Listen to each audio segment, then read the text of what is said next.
Bismillahirrahmanirrahim. Assalamualaikum warahmatullahi wabarakatuh. Perkenalkan, nama saya Winda S dari jurusan Ekonomi Islam kelas A, Fakultas Ekonomi dan Bisnis Islam, Universitas Islam Negeri Alauddin Makassar. Pada kesempatan ini saya akan menjelaskan tentang qard. Yang pertama, definisi qard. Jadi secara etimologi, qard berarti potongan atau harta yang dipinjamkan kepada seseorang yang membutuhkan. Selanjutnya, secara terminologi, qard merupakan harta yang diberikan atau dipinjamkan dari seseorang atau debitur kepada pihak si peminjam, di mana ini dimaksudkan untuk membantu si peminjam. Kemudian, si peminjam harus mengembalikannya dengan nilai yang sama.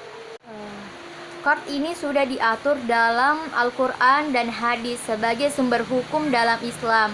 Dalam Al-Quran sudah diatur dalam Quran Surah Al-Baqarah ayat 245 dan Quran Surah Al-Maidah ayat 12. Dalam Quran Surah Al-Baqarah ayat 245 berbunyi, Bismillahirrahmanirrahim, Man zallazi yukridullaha qardan hasana fayudaifahu lahu ad'afan katsira.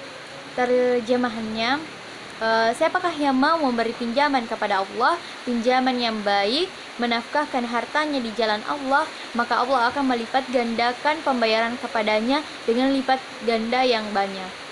Selanjutnya, dalam hadis riwayat Ibnu Mas'ud, sesungguhnya Nabi Muhammad SAW bersabda, tidaklah seorang muslim memberi pinjaman kepada orang muslim yang lain dua kali, melainkan pinjaman itu seperti sedekah sekali.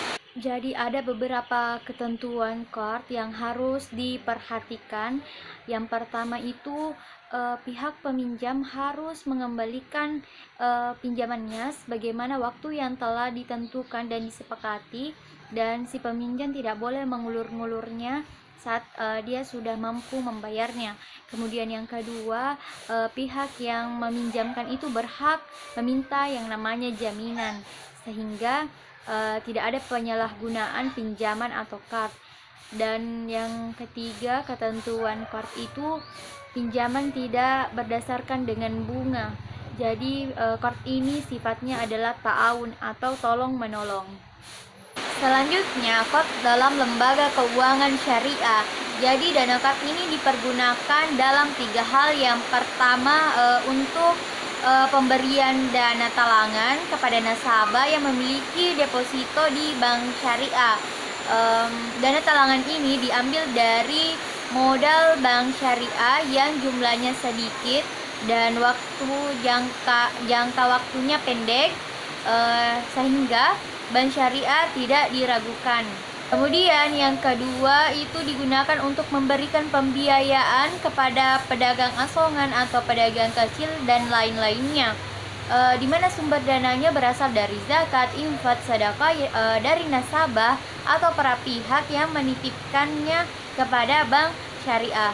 Dan yang ketiga, qard untuk bantuan sosial, di mana dananya berasal dari pendapatan bank syariah yang dapat dikategorikan pendapatan non halal, seperti pendapatan keterlambatan atas pembayaran angsuran dan pendapatan atas denda dari pencairan deposito sebelum waktunya atau sebelum jatuh tempo, dan pendapatan-pendapatan yang lainnya. Selanjutnya, implementasi qard pada lembaga keuangan syariah. Jadi rukun-rukun qard dan syarat-syarat qard semuanya harus terpenuhi.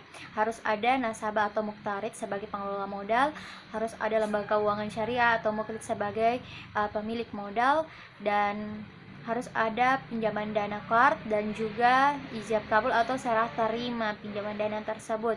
Jadi yang pertama, pemilik modal atau lembaga keuangan syariah atau muqtarid menyerahkan pinjaman dana kepada nasabah atau muqtarid sebagai pengelola modal. Kemudian terjadi ijab kabul, dan setelah itu nasabah membuat usaha, kemudian keuntungannya itu 100% milik nasabah.